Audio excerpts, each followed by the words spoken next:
Sir এই যে আজকে যে স্যার অনুদান প্রদান করলেন স্যার এই বিষয়ে কিছু বলবেন স্যার। আর স্যার এই যে ওসমান হাদিকে স্যার যে গুলি করে পড়ে স্যার আমরা দেখতেছি স্যার সারা বাংলাদেশে যে বিউপিগুলো আছে বা সীমান্ত যে ক্যাম্পগুলো আছে স্যার সেখানে নিরাপত্তা উদ্ধার করা হয়েছে।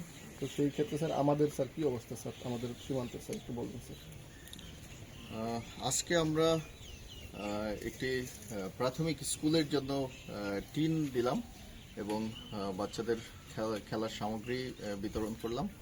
এছাড়াও আমাদের এলাকায় যে গরিব নারী সমাজ রয়েছেন, আপনারা জানেন যে আমরা নারী সমাজের উন্নয়নে এখন সারা বাংলাদেশ কাজ করছি।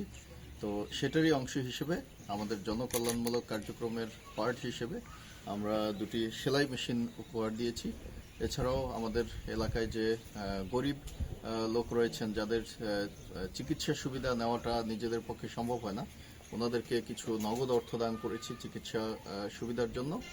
এছাড়াও বিভিন্ন প্রতিষ্ঠান এবং বিভিন্ন শিক্ষা প্রতিষ্ঠান এদের উন্নয়নের জন্য আমরা কাজ করছি। আসলে মারিশা ব্যাটালিয়ন তো হচ্ছে পাহাড়ি এবং আমাদের যে বাঙালি এই সকল জনগোষ্ঠীর একটা মিলনস্থান। এখানে আমরা সবাই খুব সহাবস্থানে রয়েছি। আপনারা জানেন শুরু থেকেই যে কোনো পরিস্থিতিতেই আমরা সবাই মিলেমিশে একত্রে কাজ করছি। সো এই শান্তি সম্প্রীতি ও উন্নয়নের অংশ হিসেবে আমাদের এই যে বিভিন্ন ধরনের কর্মসূচি এগুলো অব্যাহত থাকবে নিয়মিত। ভবিষ্যতেও আমরা এটা কন্টিনিউ করব আমাদের পক্ষ থেকে। আর সম্বন্ধে যেটা জানতে চাচ্ছিলেন, আমরা আপনারা জানেন যে সারা বাংলাদেশেই বিজিবি সীমান্তে টহল এবং নজরদারি এছাড়াও গোয়েন্দা কার্যক্রম বৃদ্ধি করেছে।